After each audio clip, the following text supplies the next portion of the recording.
Os críticos serão espectadores das bênçãos de Deus em nossa vida. Olá, muito obrigado por estar aqui novamente para o nosso devocional. O tema do nosso devocional é Não viva pelas críticas. José é uma árvore frutífera. Árvore frutífera à beira de uma fonte, cujos galhos passam por cima do muro. Gênesis 49, 22.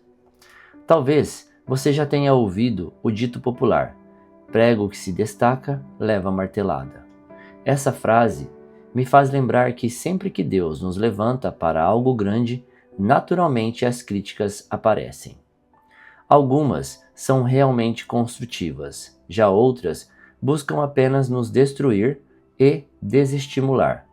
É necessário discernimento e maturidade para saber diferenciar e não permitir que palavras negativas ganhem lugar em nosso coração. A vida de José nos mostra essa realidade. Sem saber quão grande era o propósito de Deus, ele enfrentou a inveja e o ódio em sua própria família. Mas isso nunca foi motivo para desistir daquilo que Deus tinha em sua vida. Conta a história que José, ainda muito jovem, foi vendido como escravo por 20 peças de prata pelos seus irmãos, para uma companhia de mercadores ismaelitas.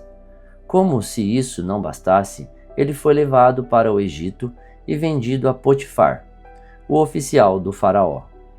Quando tudo parecia estar bem e José passou a conquistar a confiança de seu superior, ele foi acusado de assédio pela esposa de Potifar e foi injustamente condenado e preso. Embora tenha passado por todos esses sofrimentos, permaneceu focado e confiante no que Deus tinha sonhado para a sua vida. Anos depois, por perseverar, Deus o honrou, tornando-o o segundo homem mais importante de todo o Egito. Saiba que, assim como José, é necessário permanecer no propósito de Deus para viver as promessas. Talvez tudo ao seu redor tenha feito você desanimar e até pensar em desistir. Mas não se preocupe, se você decidir caminhar com Deus, Ele tem promessas para a sua vida e é fiel para cumprir com cada uma delas. Persevere, por mais que o processo seja difícil, Ele sempre lhe tornará melhor e mais forte. Palavra-chave de hoje: perseverança. Leitura bíblica, 1 Timóteo 2. 1 Timóteo, capítulo 2. Conselhos sobre a oração. Em primeiro lugar, peço que sejam feitas orações, pedidos, súplicas e ações de graças a Deus em favor de todas as pessoas. Orem pelos reis e por todos os outros que têm autoridade, para que possamos viver uma vida calma e pacífica, com dedicação a Deus e respeito aos outros. Isso é bom, e Deus, o nosso Salvador, gosta disso. Ele quer que todos sejam salvos e venham a conhecer a verdade. Pois só existe um Deus e uma só pessoa que une Deus com os seres humanos, o ser humano Cristo Jesus, que deu a sua vida para que todos fiquem livres dos seus pecados. Esta foi a prova dada no tempo certo, de que Deus quer que todos sejam salvos. E eu fui escolhido como apóstolo e mestre dos não-judeus para anunciar a mensagem da fé e da verdade. Eu não estou mentindo, estou dizendo a verdade. Quero que em todos os lugares os homens orem, homens dedicados a Deus, e que, ao orarem, eles levantem as mãos, sem ódio e sem brigas. Quero também que as mulheres sejam sensatas e usem roupas decentes e simples, que elas se enfeitem, mas não com penteados complicados, nem com joias de ouro ou de pérolas, nem com roupas caras, que se enfeitem com boas ações, como devem fazer as mulheres que dizem que são dedicadas a Deus. As mulheres devem aprender em silêncio e com toda a humildade. Não permito que as mulheres ensinem ou tenham autoridade sobre os homens. Elas devem ficar em silêncio, pois Adão foi criado primeiro, e depois Eva. E não foi Adão quem foi enganado. A mulher é quem foi enganada e desobedeceu à lei de Deus.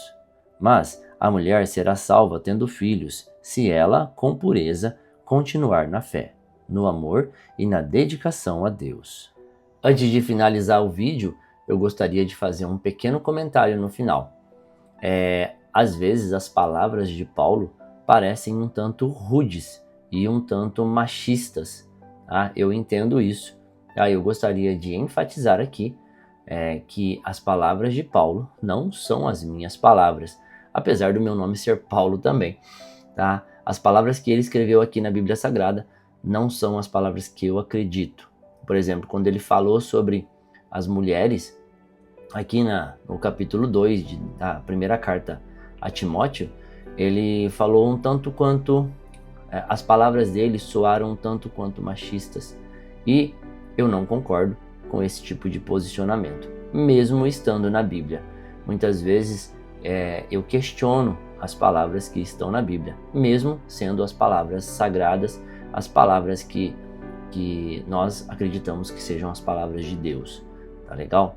Mesmo assim, nesses momentos eu indago, eu converso com Deus, eu pergunto para Ele, eu peço direcionamento. Por quê? Porque nós vivemos numa era completamente diferente. Naquela época, as mulheres elas tinham um papel na sociedade e hoje elas têm outros completamente diferentes. Eu, por exemplo, tive professoras. Paulo aqui, ele enfatiza que as mulheres não devem ensinar nada aos homens, mas eu acredito que as mulheres podem e devem sim continuar ensinando muitas coisas. Eu tive muitas professoras na minha vida, muitas excelentes professoras. Na verdade, a maior parte dos meus professores na minha vida até os 19 anos foram mulheres. A maior parte delas foram mulheres. Então, eu tenho na minha família, a minha irmã mais velha, ela é professora. Uma tia minha também era professora.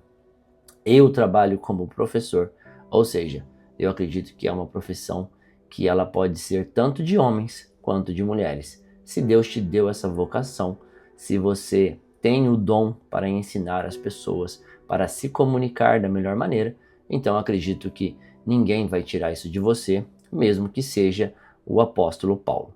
Tá legal? Então eu gostaria só de enfatizar que não é a minha posição.